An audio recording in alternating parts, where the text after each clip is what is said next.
शकारपुर के social worker Ghulam Hussain Jatoi ऐं संदसि नीगर रज़ा हुसैन जतोई तरफान पोरियतन गरीबन मिस्किनन में राशन तक़सीम कियो वियो। जॾहिं त गुलाम हुसैन जतोई ॻाल्हाईंदे चयो त गरीब मिस्किनन जी हिन ॾुखे वक़्त में हर सरहदी वारे खे सहारो ॾियणु घुरिजे।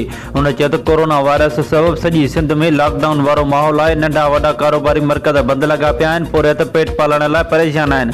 हुन चयो त हिन ॾुखे वक़्त में चूंडियल नुमाइंदा सरहदी वारा अॻिते अची गरीब पोरियत मिस्किनन जी सहारो लहनि, उन्हनि खे राशन ॾियनि जीअं हू पेट पालण लाइ परेशान न थियनि। हुन चयो त माण्हू हिन कोरोना जहिड़े ख़तरनाक वबा खां बचण लाइ घरनि में रहनि ऐं पंहिंजी हिफ़ाज़त कनि।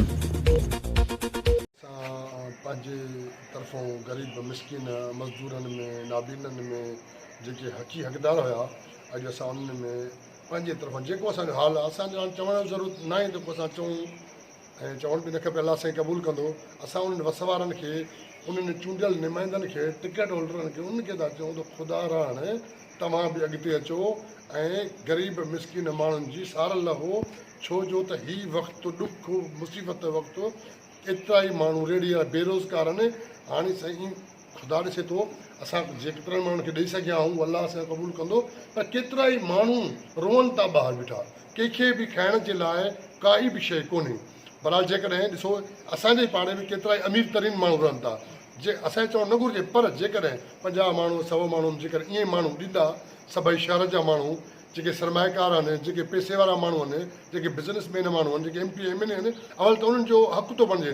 वोट भेरीअ साईं कचे में पके में हिक जो कार्ड पुछंदा, पहिरियों जो काथे जेको मुयल आहे उनजो कार्ड बि खणी अचो। छा भला जेकॾहिं हिन वक़्तु ॾुखे में ग़रीब मिस्किन माण्हुनि जी जे उन सहारो लहन अची, त मां सम्झां थो त हुननि जो फ़र्ज़ु बणिजे थो ऐं असांजे अवाम जो बि इहो ई हुननि सां मुतालबो आहे त हू अचनि, अॻिते अचनि ऐं ग़रीब मिस्किन माण्हुनि में इहा शइ कनि। अलाह जे राम जेका चए अलाह खे वणे।